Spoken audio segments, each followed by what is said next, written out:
The great hall was silent. 10,000 seats rose in a circle around the central platform, and almost every seat was filled. Diplomats, warlords, scientists, and rulers from across the galaxy sat under the pale blue light and waited for the vote. Elder Varric Sol sat in his small chair near the back of the hall. His people, the Kovari, had been given seats far from the center. This was normal. The Kovari were not important. Their fleet had 40 ships. Their homeworld was small. Their bodies were small too. Thin arms, soft gray fur, and large dark eyes that saw too much and felt even more. The Kovari were empaths. They could feel the emotions of others like heat from a fire. And right now, sitting in that enormous hall, Varric felt something cold spreading through the room. It was indifference. It was the feeling of 10,000 powerful beings deciding that something did not matter. The something was a planet called Earth. The speaker of the Concord, a tall creature from the Delvani collective with a voice like grinding stone, stood at the center of the platform and presented the facts. A small blue world, an unremarkable part of the galaxy, had been sending radio signals into space. The species living there called themselves humans. They were young. They had not yet left their own planet. They did not know that anyone else existed in the universe. And they did not know that a massive asteroid, designated KX 7741, was coming for them. The asteroid was large enough to end everything on that world. Every city, every forest, every creature that walked or swam or flew. The impact would come in 60 years. The humans had not yet seen it. By the time their technology was strong enough to detect it, it would be too late. The speaker asked the assembly a simple question. Should the Galactic Concord act to save them? The hegemony of SAR spoke first. Their ambassador was a broad, armored figure with a voice that carried across the hall without effort. He said that the doctrine of natural selection was clear. Species that had not yet reached the stars were not to be contacted. They were not to be helped. The universe was vast and full of danger, and if a species could not survive on its own, then that was the natural order of things. Resources were limited. The Concord had its own problems. Let the asteroid fall. Others agreed. The ruling courts of Jail called the humans primitive and unstable. Their own surveillance reports showed a species that fought wars against itself, poisoned its own water, and could not agree on even the most basic things. Why spend time and energy on a world that would likely destroy itself anyway? The Delvani collective said nothing for a long time, and then their representative simply said, "We see no strategic value." One by one, the great civilizations of the galaxy voted no. Varric sat in his chair and felt it all. He felt the boredom of the Delvani. He felt the cold calculation of the SAR. He felt the dismissal of the Jail. And underneath all of it, like a sound too quiet for anyone else to hear, he felt something else. Something far away. He did not know if it was real or if it was just his old mind playing tricks on him, but he thought he could feel them. The humans. Billions of small, bright lives burning on a blue world, completely unaware that the sky was falling. They were afraid of things. He could feel that. They were afraid of sickness, of loneliness, of the dark. But they also loved. They loved so strongly that it hurt him to feel it. They held their children the way Kovari held theirs, tightly, as if the universe might try to take them away. The universe was going to take them away. The speaker called for the final count. The vote was overwhelming. The Concord would not intervene. Earth would be left alone. Then the speaker asked, as a matter of procedure, if any delegation wished to register a dissenting vote. Varric stood up. The hall did not go quiet because it was already quiet. But the quality of the silence changed. People turned to look at the small gray figure standing in the back row. Some of them did not even know who the Kovari were. A few delegates actually checked their data screens to find out. Varric walked down the long steps to the central platform. His legs ached. He was old, and the steps were built for creatures much larger than him. But he walked steadily, and when he reached the platform, he stood in the center of it and looked up at the thousands of faces watching him. "I have listened to every argument made today," he said. His voice was soft, but the hall systems carried it to every ear. "I have heard that this species is not worth saving. I have heard that they are primitive, that they are violent, that they are strategically irrelevant. I have heard all of this, and I understand the logic behind it." He paused. "But we have looked upon that world. We have felt what they feel. They do not know what is coming for them. They sing and they grieve, and they hold their children the way we hold ours. If we turn away from this, then what are we? What is this Concord for, if not for this?" He looked directly at the Tsar ambassador. "We will not turn away." The Kavari vote to intervene. For a moment, nobody spoke.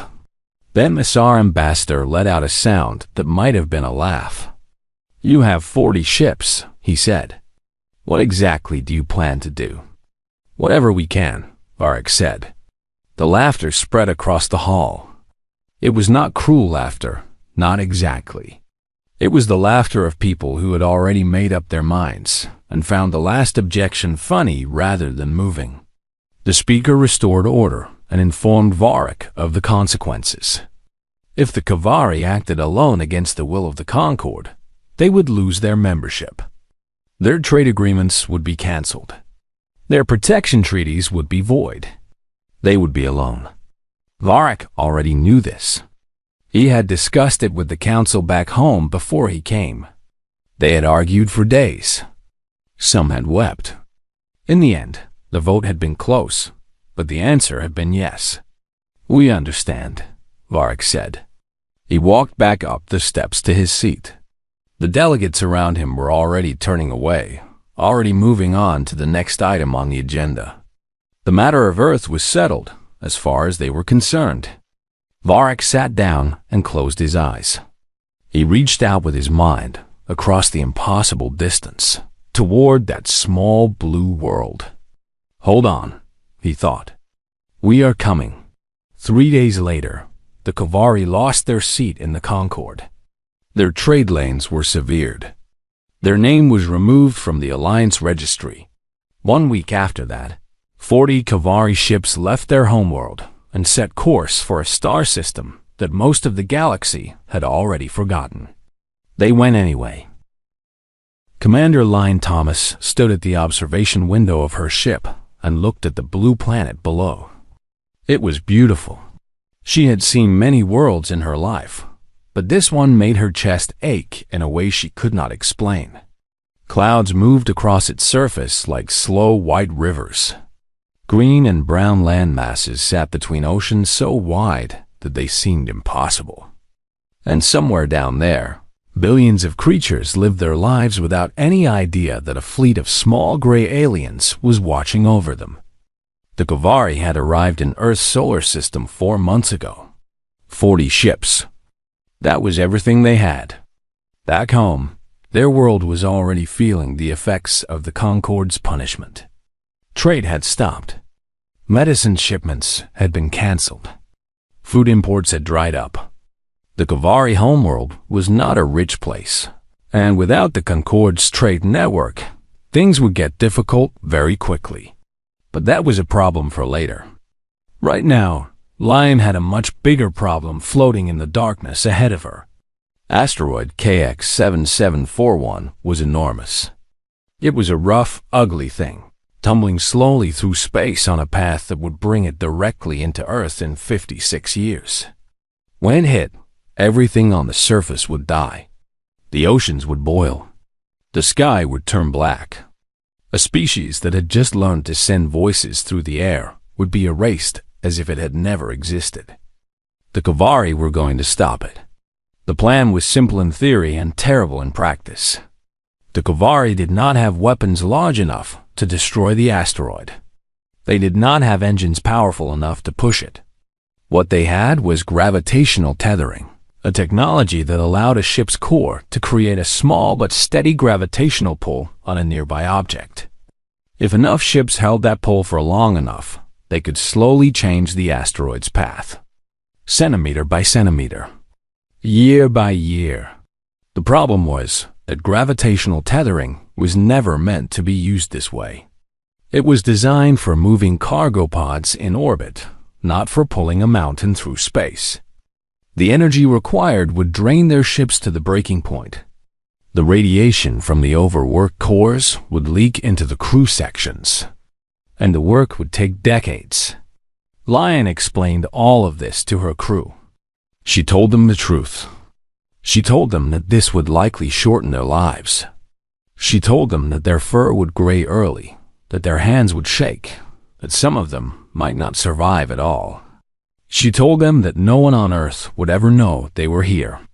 The Concorde had surveillance probes in this system, and if the humans discovered the Kovari fleet, the Concorde might take even harsher action. They would do this work in silence. They would save a world, and that world would never say thank you. When she finished speaking, she expected questions. She expected arguments. She expected at least some of her crew to ask to go home. Nobody asked to go home. The work began. It was slow. It was painful. The ships spread out around the asteroid in a careful formation, and one by one, they activated their gravitational tethers. The hum of the cores filled every corridor. The walls vibrated. The air tasted like metal. Lion watched the numbers on her screen. The asteroid moved. Not much. A fraction of a degree. But it moved. Days became weeks. Weeks became months. Months became years. The crews rotated between ships, but there was no real escape from the radiation. It seeped into everything. The older crew members felt it first, a tiredness that sleep could not fix, a weakness in the bones that no medicine could repair. Their fur turned white. Their eyes grew cloudy. Lion held the hand of the first crew member who died. His name was Torn, and he had been an engineer. He was 34 years old, which was young for a Kovari. He died in his bunk with his face turned toward the observation window, toward the blue planet he had never set foot on. They buried him in space. It was Kovari tradition to turn the dead toward the ones they had died for. Torn's body drifted slowly away from the ship, turning gently in the starlight, facing Earth. On Earth, things were changing too. Dr. Maria Vasquez was an astronomer at a small observatory in Chile. She had been tracking KX 7741 for 3 years as part of a long-term survey project. The asteroid was well documented. Its path was well understood. Every model agreed that it would pass dangerously close to Earth in about 50 years, though the exact risk level was still being debated. Then the numbers started to change. It was small at first, a tiny difference in the asteroid's projected position. Maria ran her calculations again. She checked her instruments. She asked 2 colleagues to verify her data independently. The result was the same every time. KX 7741 was moving off course. Not by much. Not in any way that could be explained by known gravitational influences. It was as if something was gently pulling it aside. Maria published a paper. It caused a small storm in the astronomical community. Other teams confirmed her findings. The asteroid was indeed shifting. Slowly but steadily, it was drifting away from its collision course with Earth. Nobody could explain why. Some scientists proposed unknown gravitational bodies. Others suggested errors in the original trajectory models. A few, in less serious publications, suggested intervention by an unknown intelligence. These suggestions were laughed at. Maria did not laugh. She stayed up late at night, watching the numbers change, and she felt something she could not name. A feeling that someone was out there. that someone was doing something very difficult, very quietly, for no reason she could understand. She was right, but she would never know it. The years continued to pass. The asteroid continued to shift, and the Kavari continued to die. 17 crew members in total. 17 bodies released into the dark, all of them facing Earth. Some were old. Some were young. One was a medic named Ari, who had joined the mission because she believed that healing was not limited to your own species. She was 29. Lion watched each one go. She recorded their names. She wrote letters to their families back home, knowing that the letters would take years to arrive and that the families were already suffering from the poverty that the Concord sanctions had brought. After 23 years, the work was done. KX-7741 would pass safely beyond the moon's orbit. Earth would live. Lion stood at the observation window one last time. She was old now. Her fur was white, her hands shook, and her eyes were not as sharp as they had once been. But she could still see the blue planet below, still beautiful, still unaware. She activated her personal log and recorded a final message. This is Commander Lion Thomas of the Kavari fleet. Our mission is complete. The asteroid has been redirected. The planet is safe. The species living there will never know what happened here. 17 of our people gave their lives for this world. I want their names to be remembered, even if no one on that planet ever speaks them. She listed the names. All 17. Then she said, they will never know we were here. That is acceptable. They are alive. That is enough. She closed the log. The fleet turned away from Earth and began the long journey home.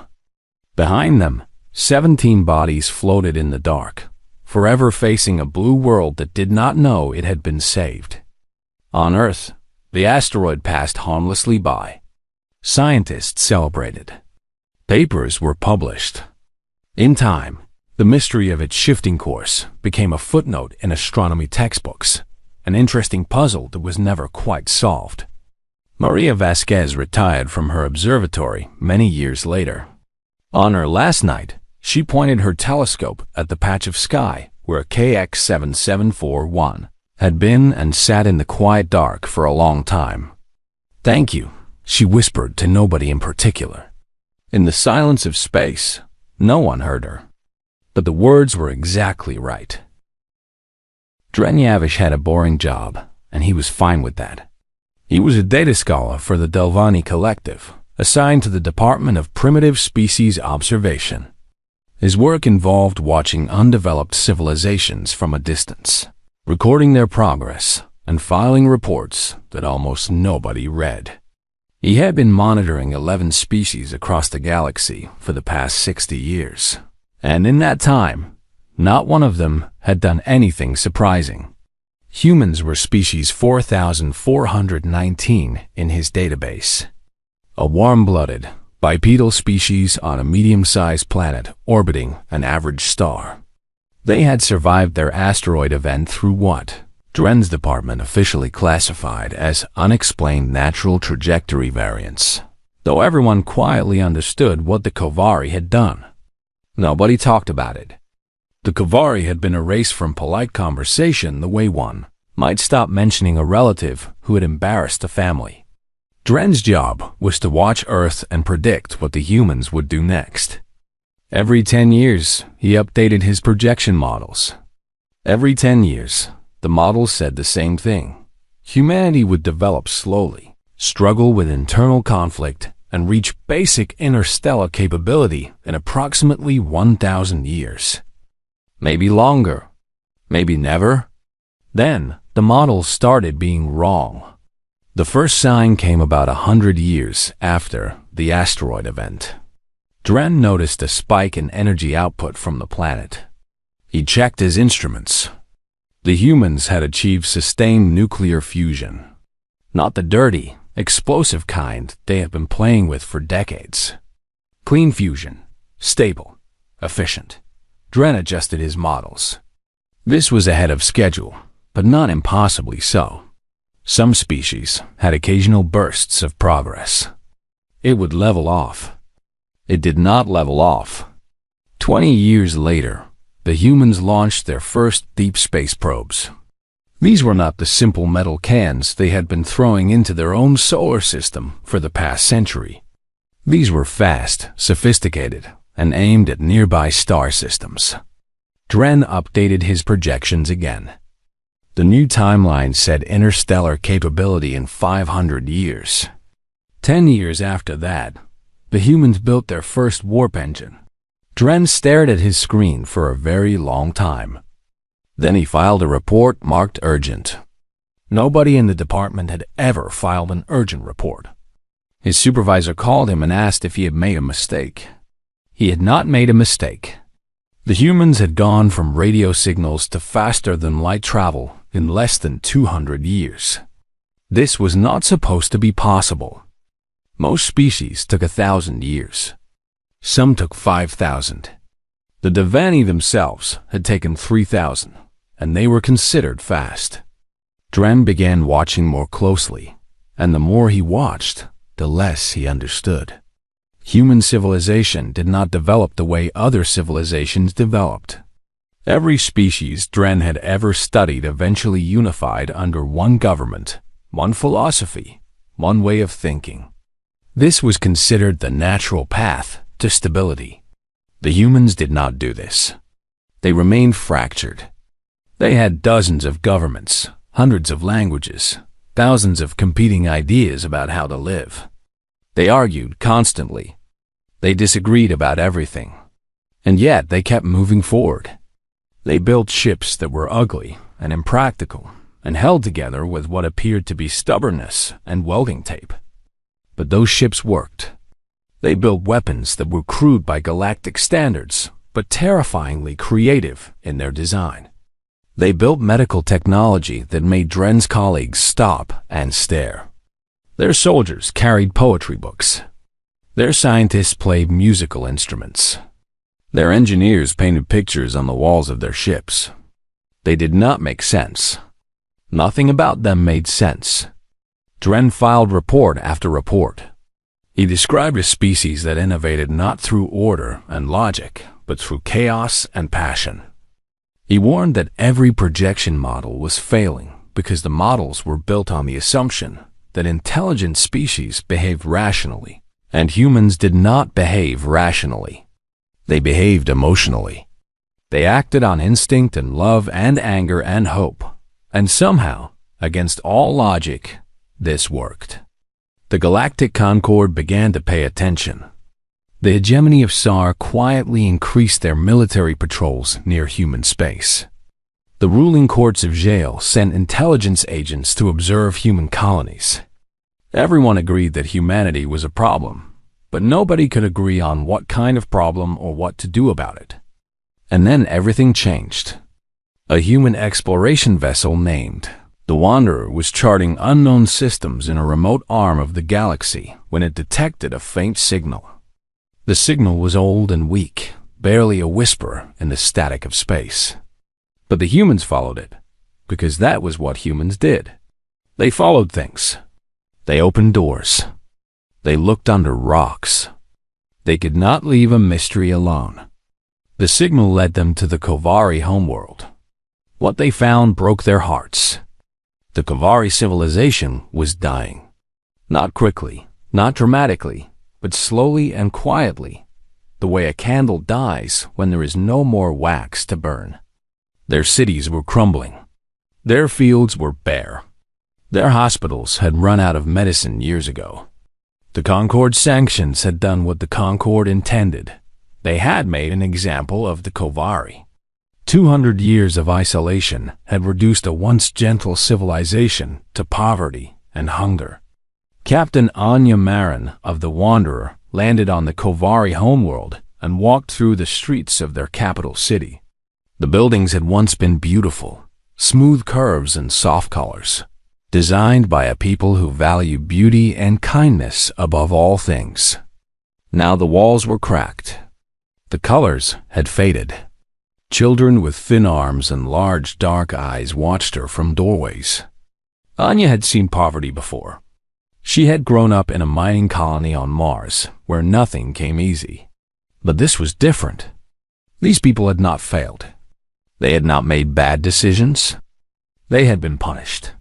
She could feel it in the way they looked at her, not with anger or blame, but with a quiet dignity that made her throat tight. She requested a meeting with the Kovari elders. They received her in a small room with cracked windows and a table that had been polished so many times that the wood was thin as paper. They offered her water even though Anya suspected they did not have much to spare. She sat with them and asked the question that had been forming in her mind since she landed. "What happened to you?"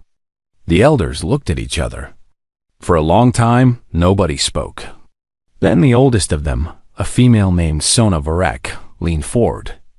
She was very old. Her fur was white and her hands trembled, but her eyes were clear. "We will tell you," she said, "but you must understand, we did not do it for thanks. We did not do it expecting anything in return."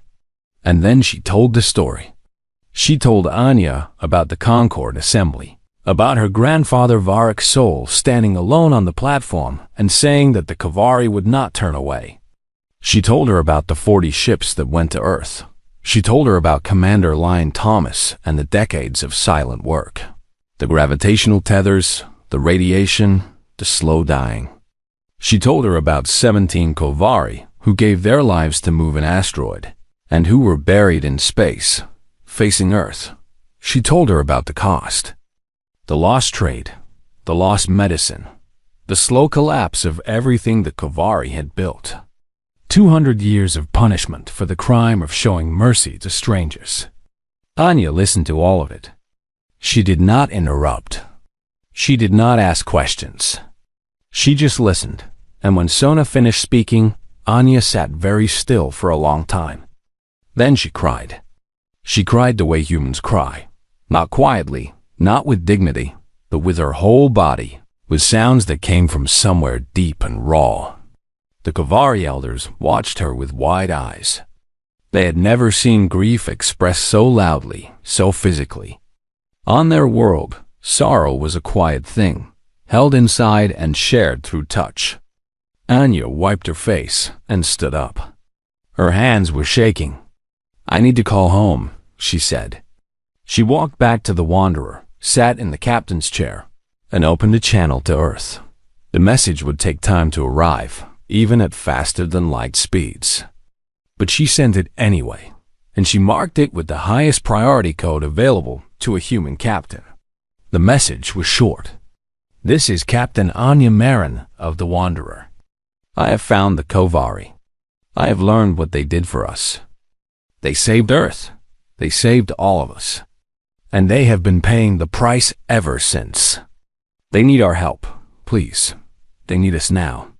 The message crossed the stars and reached Earth, and when it did, the world that the Kovari had saved 200 years ago finally learned the truth. And nothing in the galaxy was ever the same again.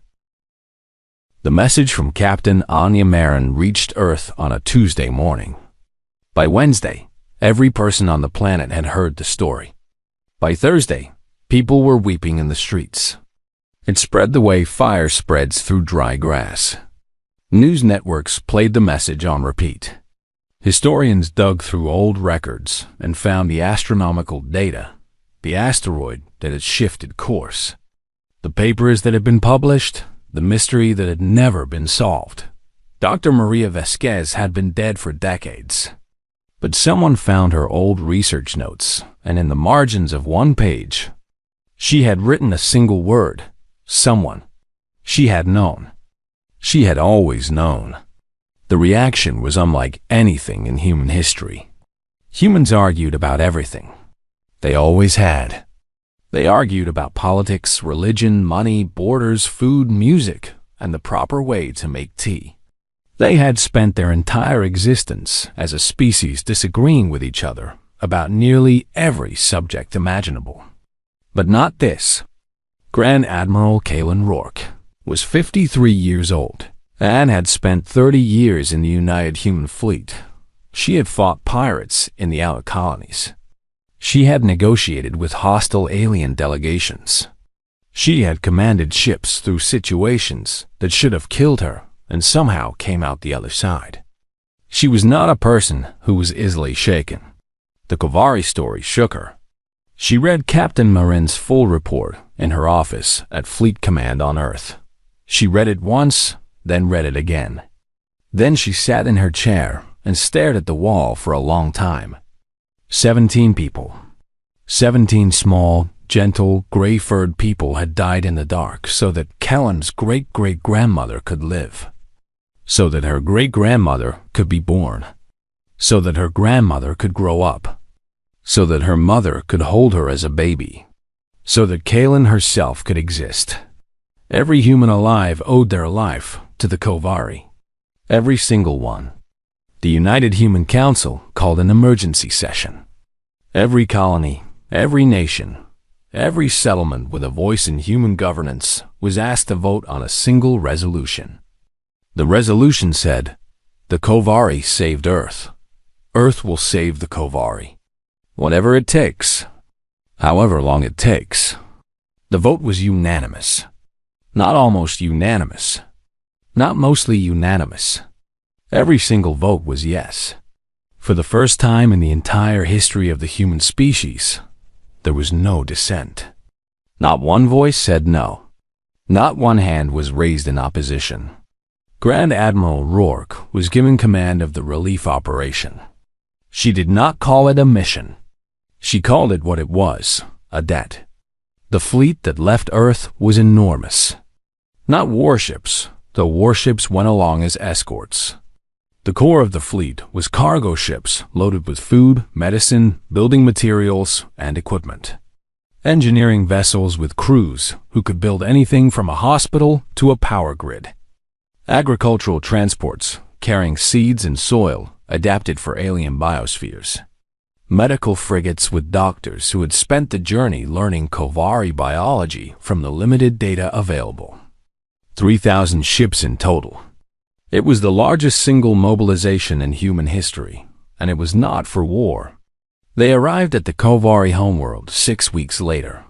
Elder Sona Varek stood at the landing field outside the capital and watched the sky fill with human ships.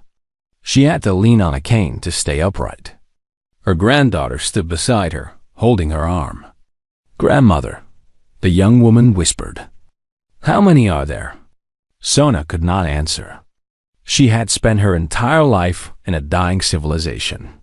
She had grown up hearing the story of her grandfather's choice and watching her world pay the price for it. She had never regretted it. No Kovari did, but she had accepted that the price would be paid forever. That no one would come. That the galaxy had forgotten them. The first human ship landed. Its doors opened, and a tall woman in a gray uniform walked out. She had dark skin and short hair and eyes that looked like they had not slept in days. She walked directly to Sona and stopped.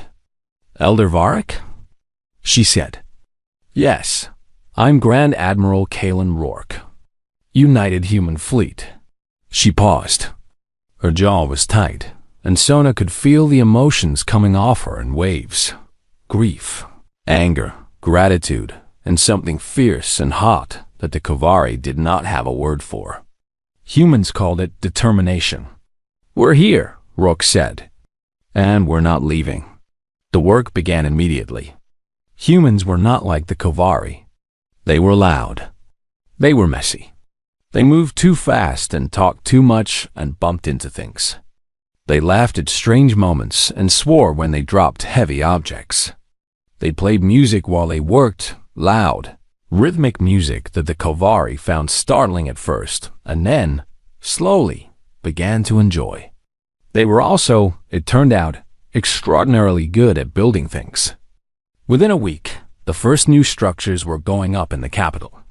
Human engineers worked alongside Kovari builders, and though they could barely communicate at first, they quickly developed a shared language of gestures and drawings and patient repetition.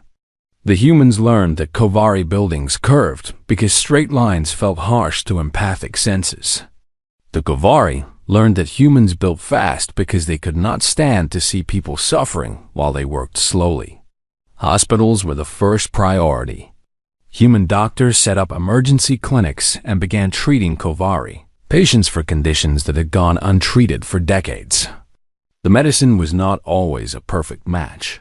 Human drugs did not always work on Kovari biology, but the human medical teams adapted with a speed that amazed the Kovari healers. They tested, adjusted, failed, tried again, and kept going until they got it right. Food was next. Human agricultural teams analyzed Kovari soil and crops and began engineering new seed varieties that would grow faster and produce more. They built irrigation systems. They repaired farming equipment. They taught new techniques and learned old ones. Sona watched all of this from her window in the Elder Council building, which the humans had repaired in the first 3 days. She watched human construction crews raise new buildings. She watched human children, because yes, some of the ships had carried families, playing in the streets with Kovari children. The human children were louder and rougher, and they ran instead of walked, but the Kovari children did not seem to mind. Children, Sona thought, were better at this than adults. One afternoon, a young human worker noticed Sona watching from her window. He climbed down from his scaffolding and walked over. He was covered in dust and his hair was sticking up in several directions. He smiled at her, that strange human expression that showed teeth, which Kovari found alarming until they learned it meant happiness, and held out a cup of something warm. "My great-grandmother was alive because of you," he said. "So was my grandmother. So was my mother. So am I, so, thanks." Sona took the cup. She did not know what was in it, but it was warm, and the young man's emotions were so bright and sincere that she felt tears forming in her old eyes. "You are welcome," she said. He grinned wider, patted her gently on the shoulder, a human gesture she had learned meant affection, and jogged back to his scaffolding. The news of what was happening on the Kovari homeworld spread across the galaxy. The Concord watched with growing concern. Humanity was not just helping the Kovari. They were signing treaties with them, trade agreements, mutual defense pacts. The Kovari, who had been alone for 200 years, were suddenly under the protection of the fastest-growing military power in the galaxy. The hegemony of SAR sent a formal diplomatic communication to Earth. It was polite in the way that powerful nations are polite when they are issuing threats. It reminded humanity that the Kovari remained under Concord sanctions. It stated that interference with Concord decisions would have consequences. Grand Admiral Rourke read the message. She read it again. Then she sat down and wrote a reply that was 6 words long. "You left Earth to die. The Kovari didn't. Choose your next words carefully." The message was transmitted on an open channel. Every species in the galaxy heard it. In diplomatic circles, it was considered the most dangerous sentence ever spoken by a human official. Rourke did not care. She had walked through the streets of the Kovari capital. She had seen the cracked buildings and the thin children and the old people who should have had medicine decades ago. She had stood at a small memorial where the names of 17 Kovari were carved into stone, 17 people who had died so that Earth could live. She looked at those names every morning before she started her day. Whatever came next, humanity would be ready. And the Kovari would not stand alone. Not ever again. The war fleet of the hegemony of SAR was 600 ships strong. Each ship was massive, black and angular, built for one purpose, and that purpose was violence. They moved through space in perfect formation, a wall of metal and fire aimed at a small corner of the galaxy that had dared to say no. Their target was Kovari space. Their orders were not to destroy, but to demonstrate. The Tsar wanted the universe to see what happened when someone defied the Concorde. They would blockade the Kovari homeworld, disable the human ships in orbit, and force both species to accept the old order. It would be quick. It would be clean. It would be a lesson. The Tsar War Council had calculated everything. They had studied the human fleet's numbers, their weapons, their tactics. The humans were impressive for a young species, but they were still young. They had 3,000 ships, but most of those were cargo vessels and engineering transports. Their actual warships numbered in the hundreds.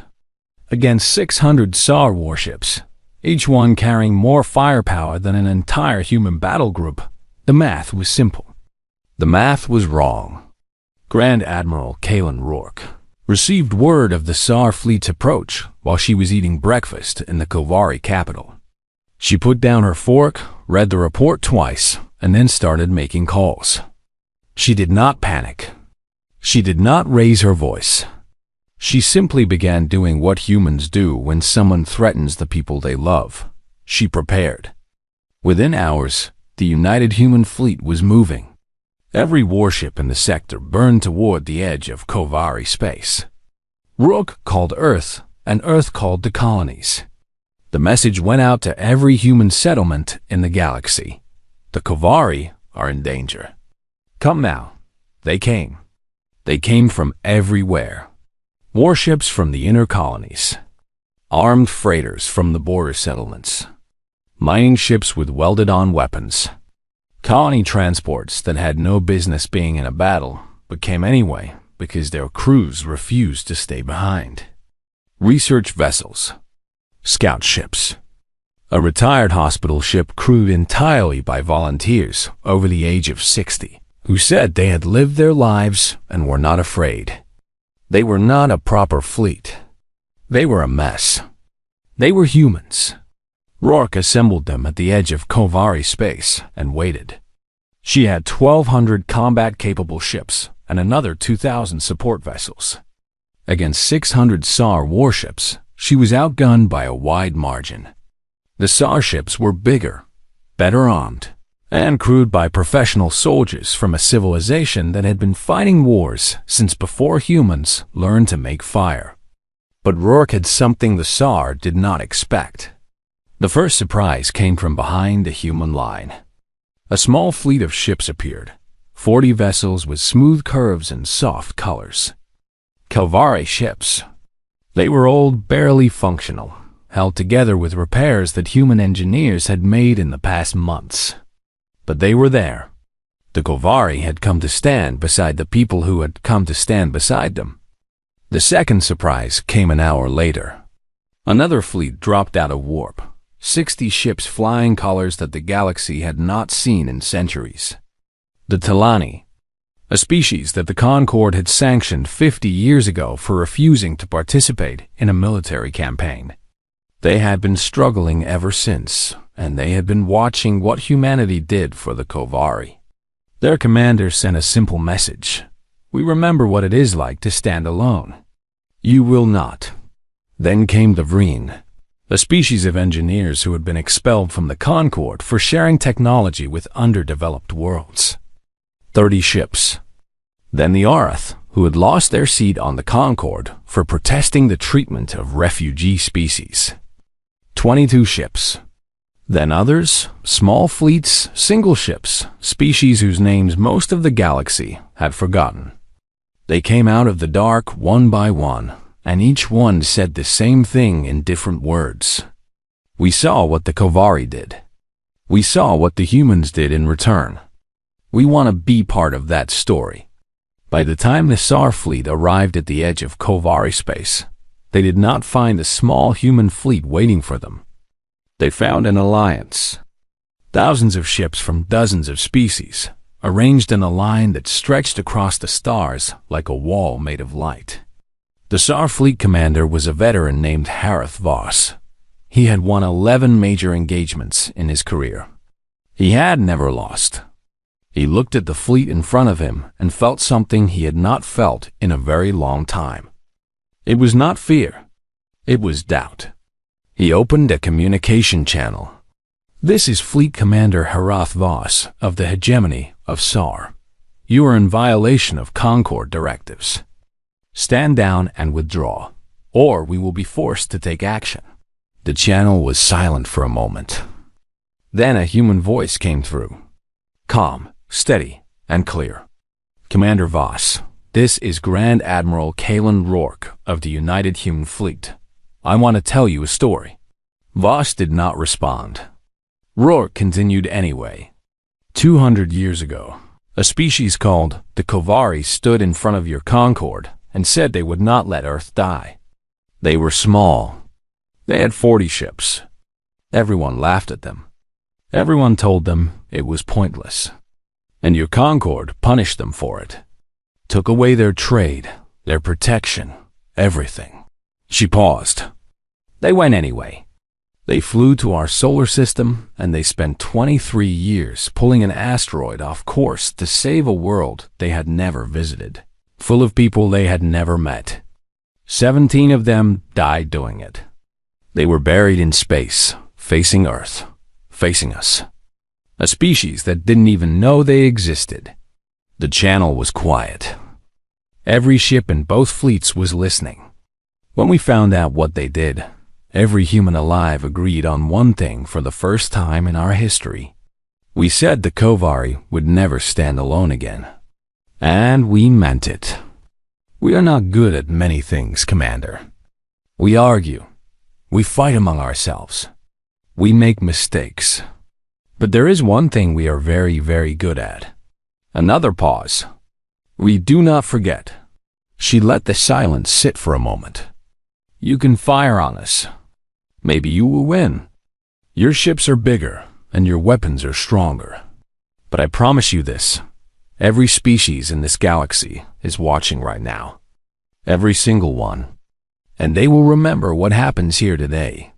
They will remember what the Kovari did 200 years ago, and they will remember what you do in the next 5 minutes. And they will choose which story they want to be part of. She took a breath. So go ahead, Commander. The whole galaxy is watching. The channel closed. Harath Voss sat in his command chair and stared at the fleet in front of him. He was a military man. He understood power, strategy, and force. He could win this battle. His ships were superior. The combined fleet facing him was a patchwork of species and technologies that had no business fighting together. But Rourke was right. The galaxy was watching. If he fired, he would win the battle. But the story of the Kovari, the story of the humans who came to repay a debt, the story of the small and forgotten species who came out of the dark to stand together, that story would outlive any victory. It would spread to every world, every station, every ship in the galaxy. And the hegemony of SAR would be the villain of that story forever. Voss sat in his chair for 11 hours. His officers waited. His crews waited. The Alliance fleet waited. Nobody moved. Nobody fired. Then, slowly, one by one, the SAR ships turned and withdrew. They left in silence. No threats. No final warnings. They simply turned and disappeared into the dark. The Alliance fleet held its position until the last SAR ship was gone. Then, across thousands of ships from dozens of species, a sound began to build. It started as a murmur and grew into something that the Kovari empaths felt like sunlight after a long winter. It was cheering. It was weeping. It was relief and joy and something fierce and unbreakable. In the weeks that followed, the Galactic Concord fractured. The old powers lost their grip on the alliance they had built through fear and control. A new coalition formed, not based on strength or territory, but on a simple idea that the Concord had forgotten long ago. You do not abandon the helpless. You do not punish kindness. And those who show mercy will find it returned in ways they never imagined. The Kovari were given a permanent seat in the new coalition. Their chair was placed next to humanity's. When the Kavari ambassador sat down for the first time, the human ambassador reached over and held her hand. The Kavari ambassador felt the human's emotions flooding through the touch: warmth, gratitude, fierce protectiveness, and a love so strong it almost hurt. 6 months later, a memorial was built in orbit above the Kavari homeworld. It was a simple structure: 17 stone markers arranged in a circle, each one facing Earth. Each marker bore a name: Torin, Ari, and 15 others, who had given everything for a world they never touched. Elder Sona Varric, very old now and leaning heavily on her cane, was brought to the memorial for the dedication ceremony. A human delegation stood beside her in silence. She reached out and touched the nearest stone. It was smooth and cold under her fingers. She spoke the name carved into it. She spoke all 17 names, one by one, slowly and carefully, the way you speak the names of people you do not want the universe to forget. When she finished, a human admiral, a young man with kind eyes, placed a hand on her shoulder. "We're here," he said simply. Sona looked past the memorial, past the ships, past the stars, to the small blue point of light in the distance that was Earth. She remembered her grandfather's words, spoken 200 years ago in a council room where nobody listened.